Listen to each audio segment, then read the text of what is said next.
Battle Royale com Shun Takami. Durante aquelas últimas semanas todas que passei lá, havia no ar um sentimento perverso singular, uma atmosfera de suspeita, medo, incerteza e ódio velado. Parecia que passávamos o tempo inteiro sussurrando pelos cantos em cafés, nos perguntando se a pessoa na mesa ao lado era uma espiã da polícia. Não sei se consigo expressar quanto aquela ação me tocou. Parece algo pequeno, mas não era. Deve-se compreender qual era o sentimento da época. A atmosfera horrível, de suspeita e ódio. George Orwell, Lutando na Espanha. Homenagem à Catalunha, recordando a Guerra Civil e outros escritos. Tradução: Ana Helena Souza.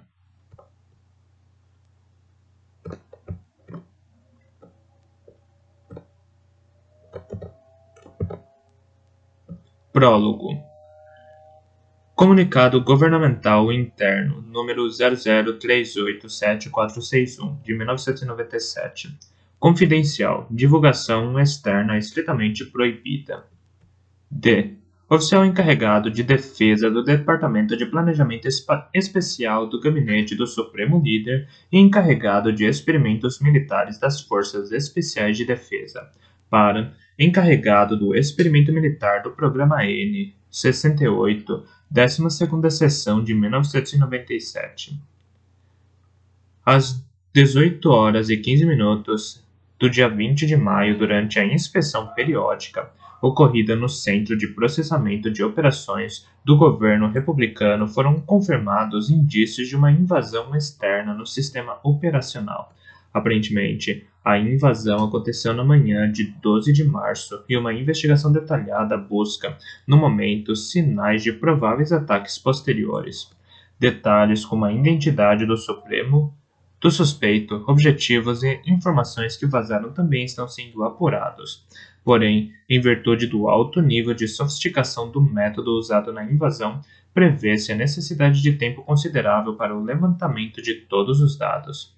O oficial encarregado de defesa do Departamento de Planejamento Especial do Gabinete do Supremo Líder e o Departamento encarregado de experimentos militares das Forças Especiais de Defesa foram informados que não se pode descartar a possibilidade de que informações relacionadas ao programa número 68 tenham sido violadas e, portanto, considerou de imediato o adiantamento da 12ª sessão do referido programa. Entretanto, como resultado das discussões mantidas em virtude de as preparações para a 12ª sessão do programa estarem concluídas e por não haver sinais até o momento de vazamento das informações acima para o grande público, concluímos que o programa deve prosseguir dentro do cronograma previsto. Por outro lado, pretendemos analisar com urgência a data de execução a partir da 13ª sessão, e em particular a alteração de projeto do Guadalcanal. Todavia, solicitamos que Vossa Senhoria, na qualidade de encarregado da 12ª sessão do programa, supervisione sua execução com a máxima cautela.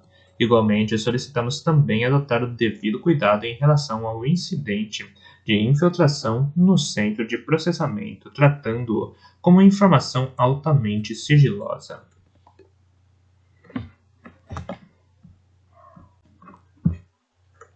Parte 1. Começa o jogo.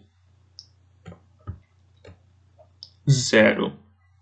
Assim que o ônibus entrou na cidade de Takamatsu, capital da província, a paisagem vista pela janela começou a mudar, passando de áreas arborizadas para um ambiente urbano permeado pela claridade dos neons multicoloridos, dos faróis dos carros vindos na direção contrária e das poucas luzes ainda acesas, dos prédios de escritórios. Algumas mulheres e homens bem vestidos, possivelmente colegas de trabalho, conversavam na calçada em frente a um restaurante, talvez à espera de um táxi.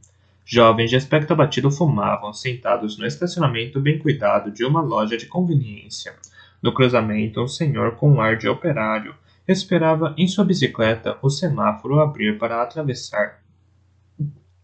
Na noite ainda friorenta para o mês de maio, o homem vestiu um casaco puído. Contudo, Ele também foi deixado para trás, juntamente com as várias outras impressões sob o ronco baixo do motor.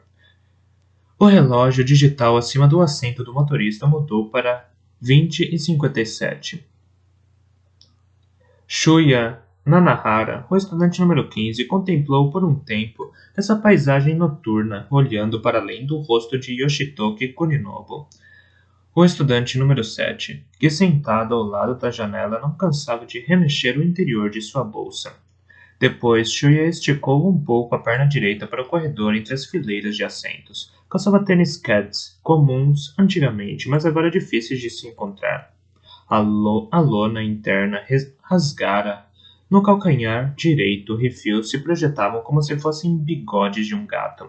Os tênis do fabricante americano eram produzidos na Colômbia. Atualmente, em 1997, a próspera República da Grande Ásia Oriental não sofria com falta de produtos. Ao contrário, vivia-se em meio à abundância, embora o acesso a artigos importados fosse extremamente difícil.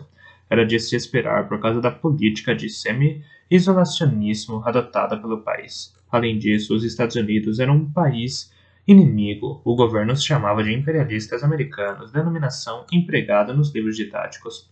Shuya estava sentado mais para o fundo do ônibus, de onde podia ver os 41 colegas, os mesmos desde o ano anterior. Eles ainda conversavam animados sob a fraca luz das lâmpadas fluorescentes lixadas nos painéis encardidos do teto. Era natural que conversassem, pois ainda não fazia uma hora que haviam partido de Shiroiwa. Pernoitar dentro do ônibus na primeira noite de uma excursão escolar dava a impressão de que estavam fazendo uma viagem econômica ou uma marcha forçada. Porém, todos se acalmariam um pouco depois que o veículo cruzasse a grande ponte de Seto e seguisse pela rodovia Sanyo, em direção a seu destino na ilha de Kyushu. As mais animadas eram as meninas sentadas nos bancos da frente, ao redor do professor Hayashida. O responsável pela turma, Yukie Utsumi, a estudante número 2, a representante feminina da turma, com tranças que lhe caíam bem, Haruka Tanizawa, a estudante número 12, colega de Yukie no time de basquete e mais alta que as outras garotas, Izumi Kanai, a estudante número 5, patricinha, cujo pai era vereador do distrito, Satomi Noda, a estudante número 17, uma aluna exemplar com óculos de armação fina e arredondada que combinavam perfeitamente com seu rosto sereno, e Chisato Matsui, a estudante número 19, sempre calada e discreta, formavam o grupo principal, chamado de neutro. Dizem que as meninas gostam de formar grupos, mas na turma B do 9º ano da escola de ensino fundamental Shiroiwa, por não haver nenhum grupo de garotas que se destacavam, até mesmo chamá-lo de neutro soava um pouco estranho. Se houvesse um grupo, seria o das rebeldes ou, com toda franqueza, o das delinquentes, liderado por Mitsuko Soma, a estudante número 11. Além dela, completavam o grupo Hirono Shimizu, a estudante número 10, Yoshimi Yahagi, a estudante número 21. Da poltrona que estava, Shuya não conseguia ver onde elas tinham se sentado. Bem à frente, havia assentos mais elevados atrás do motorista e no espaldar baixo se destacavam as cabeças de Kazuhiko Yamamoto, o estudante número 21, e Sakura Ogawa, a estudante número 4. Eles formavam o casal da turma e, parecendo se divertir com algo, às vezes a cabeça deles balançava ligeiramente. Eram tão cúmplices que qualquer conversa banal os levaria às risadas. Um pouco à frente de Shuya, podia-se ver despontando para o corredor o uniforme de um estudante gigantesco. Era Yoshio Akamatsu, o estudante número 1. Apesar de ser o maior da classe, sua timidez o tornava alvo de insultos que beiravam o bullying. Com o corpãozinho envergado para frente, estava ocupado jogando videogame em seu aparelho portátil. Ao longo do corredor sentavam-se juntos esportistas como Tatsumi Oki, o estudante número 3, time de handball, Kazushi Niida, o estudante número 16, do time de futebol, e Tadakatsu Hatagami, estudante número 18, time de beisebol. O próprio Shuya pertencia à Little League da escola. Era conhecido como um interbases genial e mantinha amizades com Tadakatsu, embora hoje não se falassem muito, em parte porque Shuya abandonara o beisebol, mas também porque ele começara a se entregar de corpo e alma à guitarra elétrica, algo considerado antipatriótico. Shuya se lembrava de como a mãe de Tadakatsu pegava no pé dele por causa disso. Sim, o rock era proibido neste país. Logicamente havia subterfúgios. A guitarra elétrica de Shuya tinha um adesivo colado pelo governo em que seria proibido tocar música decadente neste instrumento. A música decadente era o rock. Pensando bem, meu círculo de amizades mudou bastante. Shuya se deu conta. Uma risadinha surgiu da poltrona atrás de Yoshio Akamatsu. Shuya viu os cabelos curtos e o lindo brinco bem trabalhado no lóbulo da orelha esquerda que pertencia a um de seus mais recentes amigos, Shinji Mimura, o estudante número 1. O estudante número 9. No 8º ano, eles se tornaram colegas de turma, mas mesmo antes disso, Shuya já ouvira falar que no time de basquete havia um armador genial a quem costumavam chamar de terceiro homem. Naturalmente, Shinji se orgulhava de sua fenomenal aptidão atlética, comparável à do genial ex-interbase Shuya na Little League. Contudo, Shinji sem dúvida afirmaria, mas eu sou mais eu, cara. Em parte, o entrosamento entre eles deveu-se à sintonia que os dois tiveram no primeiro jogo de basquete, logo depois de passarem para o 8º ano. Porém, Shinji era muito mais que isso. Com exceção de matemática e inglês, o restante de suas notas estava longe de ser elogiável. Mas ele era dotado de um vasto e impressionante conhecimento e de uma visão muito madura para um estudante do ensino fundamental. Era capaz de responder com agilidade a quase todo tipo de questionamento, até mesmo com informações do exterior, em geral, inacessíveis neste país. Tinha sempre o conselho apropriado quando alguém estava numa enrascada. Além disso, era destituído de qualquer traço de arrogância. Poderia dizer, em seu tom brincalhão, você sabe que eu sou inteligente, não sabe? Mas como gracejo, sem nenhuma intenção desdenhosa. Ou seja, Shinji Mimura era um sujeito interessante. Shinji estava sentado do lado de Yutaka Seto, o estudante número 12, seu amigo desde o início do ensino fundamental. Yutaka era o mais palhaço da turma. Ele devia ter contado mais alguma de suas piadas, pois Shinji ria. Hiroki Sugimura, o estudante número 11, estava sentado atrás deles, alto e magro. Lia um livro acomodado sem jeito na poltrona estreita. Era calado, praticava artes marciais e por isso transmitia uma imagem de força. Não tinha muitos amigos, mas ao conversar com ele, se via que era tímido e gente boa. Shuya se dava bem com ele. Será que Hiroki estava lendo a coletânea de poesias chinesas de que tanto gostava? Livros traduzidos do chinês eram relativamente fáceis de ser obtidos, pois a República Popular da China era considerada território irmão de nossa nação. Um romance americano que Shuya lera, encadernado em brochura, ele o encontrou num sebo e o leu com a ajuda de um dicionário. Havia a citação: amigos surgem em sua vida e dela desaparecem. As coisas devem se passar realmente dessa forma. Assim como Shuya e Tadakatsu deixaram de ser amigos, também Shinji e Hiroki talvez um dia se afastassem dele. Ou será que não? Shuya voltou a olhar de relance para Yoshitoki Koninobu, que continuava a procurar algo dentro da bolsa. Os dois eram amigos de longa data e provavelmente isso não mudaria.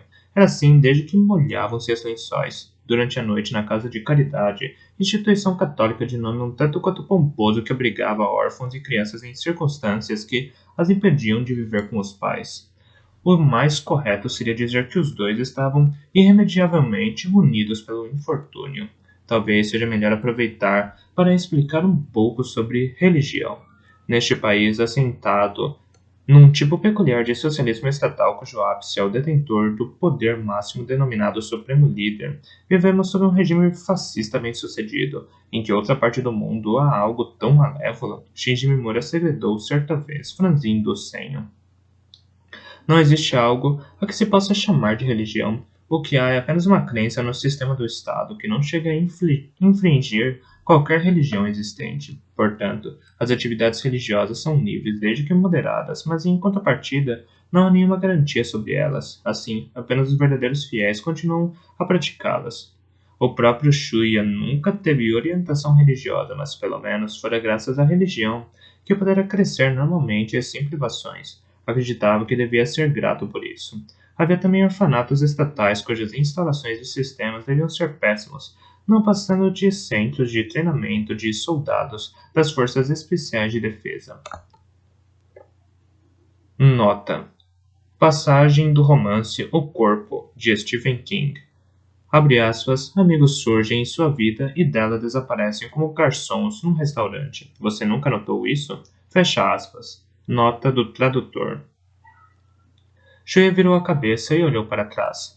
No longo assento do fundo estava o bando de delinquentes que incluía Ryuhei Sasagawa, o estudante número 10, e Mitsuru Numai, o estudante número 17, e embora Shuya não pudesse ver o rosto, entre os assentos no lado da janela direita distinguiu uma cabeça com longos cabelos até as costas, com um penteado excêntrico todo puxado para trás desde a testa.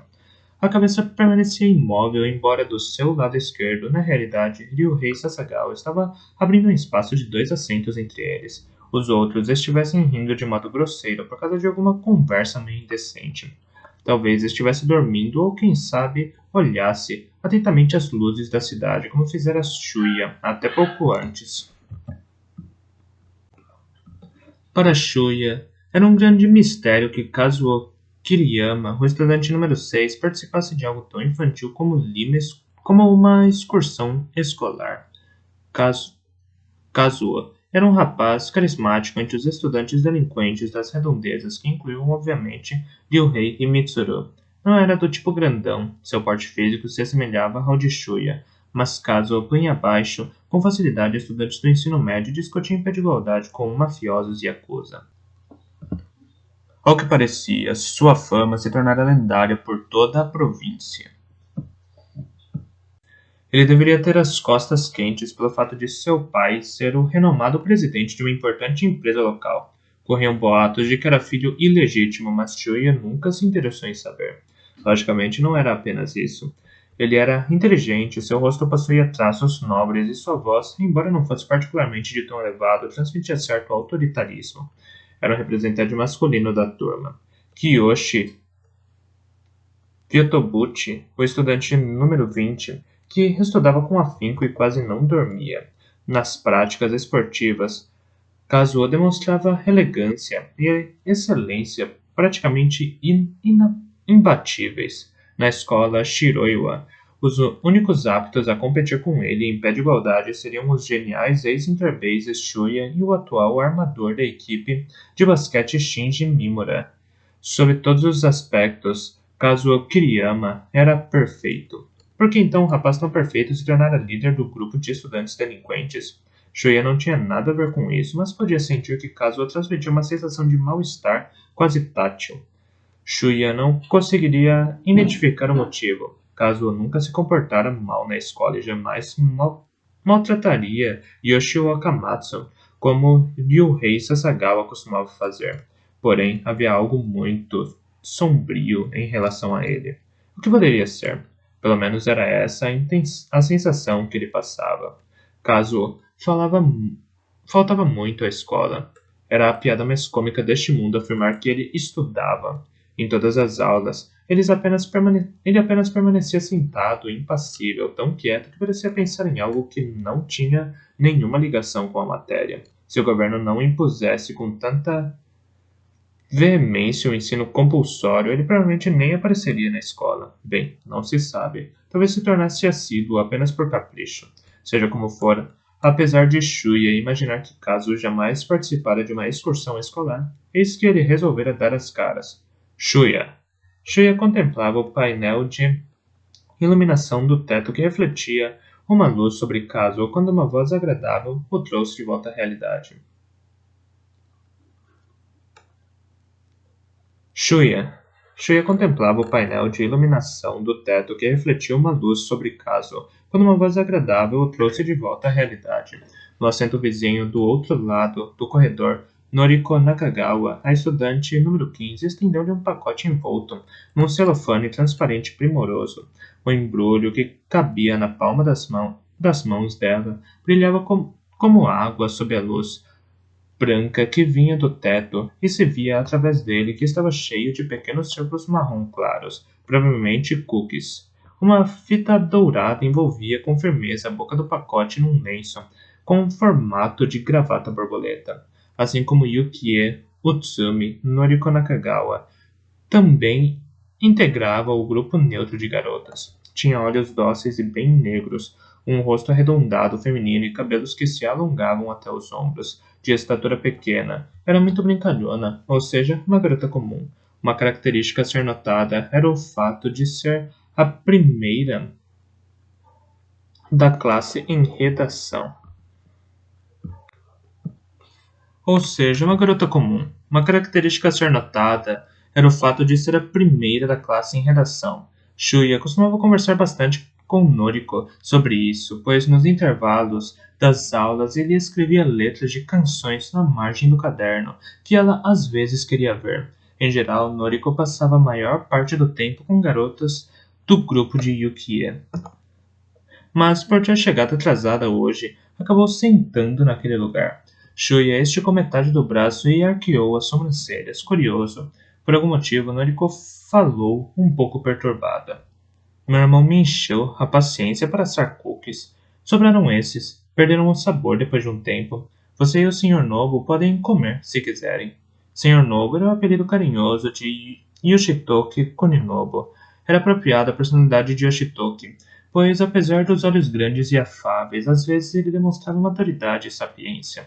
As garotas não costumavam chamá-lo assim, mas Noriko geralmente sentia à vontade em chamar os rapazes por seus apelidos. Era parte do charme dela fazê-lo sem que isso os ofendesse ou lhes causasse estranheza. Era uma garota encantadora, por sua vez Shuya notara. Havia tempos em que ele mesmo não tinha nenhum apelido carinhoso. Na realidade, no início do ensino fundamental, receberam um codinome idêntico a uma marca de cigarros, mas ninguém o chamava pelo apelido. Ao contrário, de Shinji Mimura, que era conhecido por Terceiro Homem, e Noriko era a única que se dirigia a ele por seu nome. Yoshitoki, que ouvia os dois, os interrompeu impaciente. Sério? Para nós? Que maravilha! Se foi você quem fez os cookies, devem estar deliciosos. Yoshitoki surrupiou o pacote da mão estendida de Shuya. Desfez rapidamente o laço dourado e pegou um cookie. Que delícia! Shuya deu um sorrisinho irônico, enquanto entre os dois ouvia os elogios de Yoshitoki dirigidos a Noriko. Yoshitoki demonstrava com sinceridade o que sentia. Desde que Noriko se sentou perto de Shuya, ele não parava de olhar discretamente para ela. Se impertigava todo, não sossegava quieto na cadeira, agindo fora do normal. Há cerca de 1 mês e meio, durante as férias de primavera, Yoshitoki se confessou a Shuya, quando foram pescar na represa formada pelo lago, fonte do suprimento de água da cidade.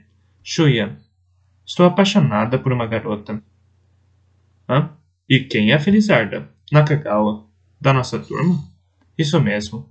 Qual das duas? A Yuka? Ah, dá um tempo. Ao contrário de você, gordinhas não me atraem. Que grosseria está insinuando que Kazumi é gorda? Ela é apenas cheinha. Desculpe, foi mal. De qualquer forma, estou falando da Noriko. Ela é legal. Você também acha? Acha mesmo? Acho. Yoshitoki, acho que sim. Sim, ele é mesmo muito sincero. Porém, Noriko parecia não perceber que Yoshitoki sentia por ela. Talvez ela fosse um pouco lerda para notar esse tipo de coisa. Ou seria apenas uma característica de sua personalidade? Shuya pegou um cookie de dentro do pacote que Yoshitoki segurava e o examinou com atenção. Depois, olhando para Noriko, perguntou: Você disse que perdem o sabor com o passar do tempo? Sim. Com um olhar estranhamente tenso, Noriko baixou o queixo de leve 2 vezes. Isso mesmo. Isso significa que você tem certeza de que eles pelo menos estão gostosos. Shuya deve ter sido contaminado pelo sarcasmo de Shinji Mimura. Ultimamente ele o usava muito e às vezes alguém reclamava. Apesar disso, Noriko apenas sorriu. Acho que sim. Shuya, dá um tempo, interrompeu de novo Yoshitoki. Eu já não disse que estão deliciosos?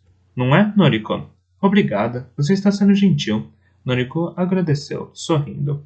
como se tivesse enfiado de repente o dedo numa tomada, e Yoshitoki enrijeceu a mão e não disse mais nada. Cabisbaixo, começou a comer ruidosamente o cookie, olhando para os próprios joelhos. Shuya voltou a sorrir ironicamente antes de morder o cookie. Um sabor e aroma doce se espalharam em sua boca. Eles estão muito bons, elogiou. Noriko, que até então observava, agradeceu com voz alegre. Poderia ser apenas impressão sua, mas parecia que o tom de voz dele estava diferente de quando agradeceu a Yoshitoki. Bem, quer dizer, pelo menos ela olhava com atenção e seriedade, enquanto Shuya levava o cookie à boca. Seriam esses cookies realmente as sobras dos que ela assou a pedido do irmão? Ou ela os teria feito para oferecer a alguém em especial? Não, devia ser somente impressão dele. Sem nenhuma razão aparente, Shuya pensou em Kazumi, um ano mais velha que ele. Até o ano anterior, ela era membro do clube de música.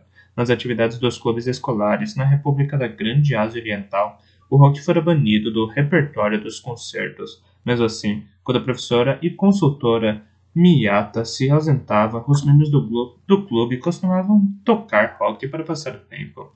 Esse era o tipo de grupo formado por eles. Kazumi Shintani era a única saxofonista entre as garotas do clube, mas quando se tratava de tocar rock no sax, ela era a melhor do grupo. Era relativamente alta, a mesma altura de Shuya, 1,70 m. Estava um pouco acima do peso, porém tinha uma aparência fantástica quando tocava sax alto com os cabelos espalhados pelos ombros e a expressão facial sempre madura e sofisticada. O coração de Shuya palpitava. Ela lhe ensinava acordes difíceis na guitarra. Também pratiquei um pouco antes de começar o saxofone, ela explicava. A partir de então, Shuya se dedicava totalmente a tocar guitarra e, até meados do 8º ano, já se tornara o melhor do clube. No fundo, ele desejava que Kazumi o ouvisse tocar. Certo dia, por acaso, quando os dois estavam sozinhos na sala de música depois da aula, Shuya tocou e cantou para ela Summertime's Blues, recebendo elogios. Isso foi fantástico, Shuya. Muito bonito.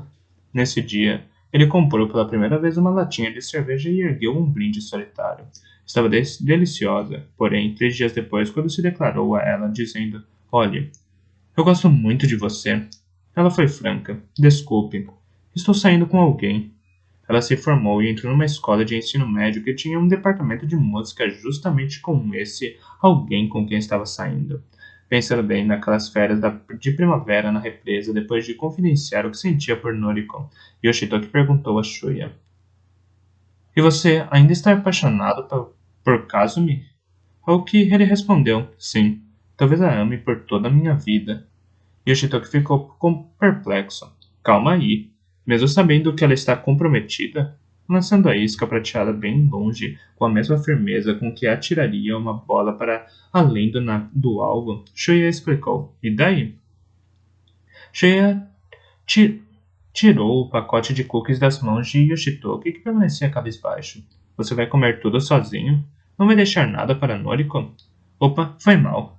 Shuya devolveu o pacote a Noriko. Desculpa aí. Tudo bem, podem comer. Podemos? É tudo para nós? Nesse momento, Shuya olhou para o rapaz que estava sentado ao lado de Noriko, envolto em seu uniforme escolar.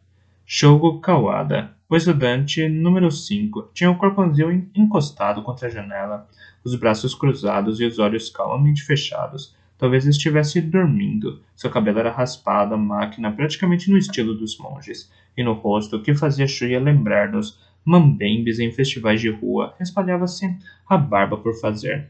Galera, olha esses pelos na cara. Não é um rosto muito maduro para um estudante de ensino fundamental? Bem, havia um motivo para a aparência madura de Shogo. A turma B tinha os mesmos membros desde o 8º ano, mas Shogo Kawada viera transferido de Kobe em abril. Em razão de um ferimento ou doença, provavelmente ferimento, pois não parecia do tipo que costuma adoecer, ele se ausentara das aulas por todo um semestre e estava repetindo o ano. Em outras palavras, ele seria um veterano se comparado a Shuya e seus colegas. Não que Shogo tivesse lhe contado isso. Shuya ouvira falar. Para ser sincero, ele não ouvira boas coisas sobre Shogo. Corriam boatos de que na escola anterior ele era um delinquente incorrigível, e uma briga teria causado o ferimento que resultou em suas ausências. Como prova disso, o corpo de Shogo era coberto de cicatrizes. Acima da sobrancelha esquerda estendia-se uma longa marca, supostamente fruto de uma navalhada. Além disso, quando trocavam de roupa, seja nas aulas de educação física ou em outras ocasiões, Shui admirava-se ao identificar cicatrizes semelhantes espalhadas pelos braços e costas do rapaz. Visto pelos olhos de alguém como Shuya, o corpo esplêndido de Shogo se semelhava ao de um boxeador de nível médio. Sobre o ombro esquerdo viam-se, em paralelo, duas cicatrizes arredondadas indefinidas. Pareciam ter sido provocadas por tiros, mas isso seria algo inacreditável. Sempre que ouviam esses rumores sobre Shogo, invariavelmente alguém sussurrava: qualquer dia, ele e Kazu vão acabar se engalfinhando. De fato, logo depois de ser transferido para a escola, Ryuhei Sasagawa, irrequieto e pretensioso, parece ter ido se meter com Shogo. O motivo e o que aconteceu depois também não passam de boatos. Sabe-se somente que Ryuhei voltou pálido e foi choramingar com Kazuo, que sem demonstrar interesse não lhe disse absolutamente nada. Por isso, pelo menos até o momento, não ocorreu nenhuma situação que levasse os dois a entrarem num clima hostil. Kazuo não parece se interessar por Shogo, e Shogo tampouco aparenta ter qualquer interesse por Kazuo. Portanto, a turma B permanece em paz, graças aos céus. Todos na turma evitavam Shogo, seja pela diferença de idade ou pelos rumores que corriam a respeito dele. Shuya, porém, odiava que as pessoas fossem julgadas apenas por boatos. Alguém disse certa vez que, se for possível constatar com os próprios olhos, não há razão para dar ouvido ao que os outros falam. Shuya se virou para Noriko e indicou Shogo com o queixo. Ele está dormindo? Ah, Noriko virou a cabeça de relance em direção a Shogo. Bem, achei que não deveria acordá-lo. De qualquer forma, ele não parece do tipo que goste de cookies. Noriko abriu um sorriso e quando Shuya começava a sorrir, se ouviu uma voz. Não, obrigado. Shuya olhou outra vez em direção a Shogo. A reverberação da voz baixa e potente permaneceu no ouvido de Shuya. Embora não lhe fosse familiar, a voz teria sem dúvida partido de Shogo, sempre de olhos fechados, embora aparentemente acordado. Ao mesmo tempo, Shuya percebeu que raramente ouvira a voz do rapaz, apesar de ele ter sido transferido para a escola havia mais de um mês. Noriko voltou a olhar de relance para Shogo, depois virou-se novamente para Shuya e encolheu os ombros enquanto enchia a boca com outro cookie. Depois disso, eles se lembram de ter conversado um pouco mais com Noriko e Yoshitoki, mas eram quase 10 horas quando Shuya notou algo estranho. Havia uma atmosfera diferente no interior do ônibus. Ele ouvia a respiração de Yoshitoki a seu lado, e de repente caíra no sono. O corpo de Shinji Mimura estava inclinado do assento para o lado do corredor. Noriko Nakagawa também tinha cerrado os olhos. Todas as conversas haviam cessado. Aparentemente, todos dormiam. De fato, seria a hora de pessoas saudáveis estarem indo para a cama, mas a tão esperada excursão mal começara. Não era muito cedo para dormir? Vamos, pessoal. Cantei alguma canção. Não tem neste ônibus nenhuma daquelas máquinas de karaokê de mau gosto que eu tanto odeio, Shuya pensou. E o maior problema era que ele mesmo havia sido assaltado pelo sono. Olhou zonzo ao redor. Com dificuldade, moveu a cabeça que lhe parecia pesada. Enrijeceu as costas na cadeira. Sua visão flutuou até encontrar, bem em frente no espaço apertado, o retrovisor no centro do grande para-brisa, envolto pela escuridão. Shuya confirmou nele o minúsculo reflexo da parte superior do corpo do motorista. O rosto do motorista estava coberto com o que parecia ser uma máscara. Dela descia algo semelhante a uma mangueira. Uma fita estreita passava horizontalmente acima e abaixo do lóbulo da orelha.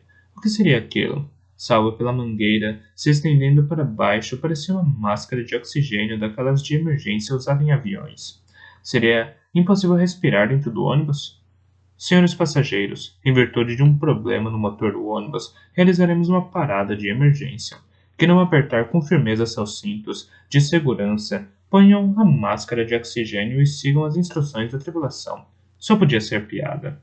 Shuya ouviu a seu lado direito um som parecido com algo sendo arranhado. Com muito custo, ele inclinou a cabeça na direção do som. Sentia o corpo pesado como se estivesse se movimentando dentro de uma gelatina transparente. Shogo Kawada se levantara e tentava abrir a janela. Porém, por estar enferrujado ou com um trinco quebrado, ela aparentemente não se movia. Então Shogo socou a janela com o punho esquerdo fechado. Ele está tentando quebrar o vidro. Por quê? Contudo, o vidro da janela não quebrou. A mão de Shogo, que tentava mais uma vez socar a janela, perdeu a força e arriou, relaxada. Seu corpo caiu pesado sobre o assento.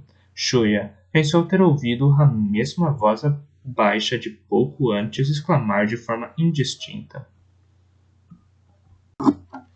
Desgraçados! Shuya também logo caiu no sono.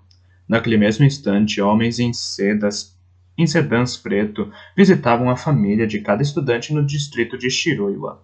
Os pais devem ter se assustado quando, altas horas da noite, foram atender aos homens que lhes apresentavam os documentos com o brasão de pêssego, símbolo do governo. Via de regra, os pais abaixavam a cabeça em silêncio, de certo, se lembrando do rosto dos filhos que nunca mais voltariam, mas alguns deles se revoltavam. Estes ou eram abatidos inconscientes, com cacetetes especiais, ou, se não tivessem sorte, recebiam as balas de chumbo quentes disparadas de uma submetralhadora. Eles dariam adeus a este mundo um pouco antes de seus adorados filhos. O ônibus da excursão da turma B do 9º ano da Escola de Ensino Fundamental Shiroiwa se afastou da pista por onde trafegavam outros veículos e pegou o retorno para a cidade de Takamatsu. Voltando ao perímetro urbano, depois de rodar por algum tempo pela estrada, o ônibus parou silenciosamente. O motorista, um homem na casa dos 40, grisalho de aspecto simpático, ainda usando a máscara de oxigênio que lhe deixava marcas na pele cansada, olhou com leve piedade os estudantes da turma B. Porém, tão logo outro homem apareceu sob a janela, o motorista voltou a enrijecer o rosto. Levantou o braço, oferecendo ao homem um excêntrico cumprimento padrão da República da Grande Ásia Oriental. Em seguida, apertou o botão para abrir a porta e manteve o olhar num ponto distante enquanto homens com máscaras e uniformes de batalha subiam no veículo. Sob a luz do luar, o Mar Negro se estendia para além do ancoradouro de concreto branco azulado como uma espinha e sobre ele balançava o navio que transportaria os jogadores. Restam 42 estudantes.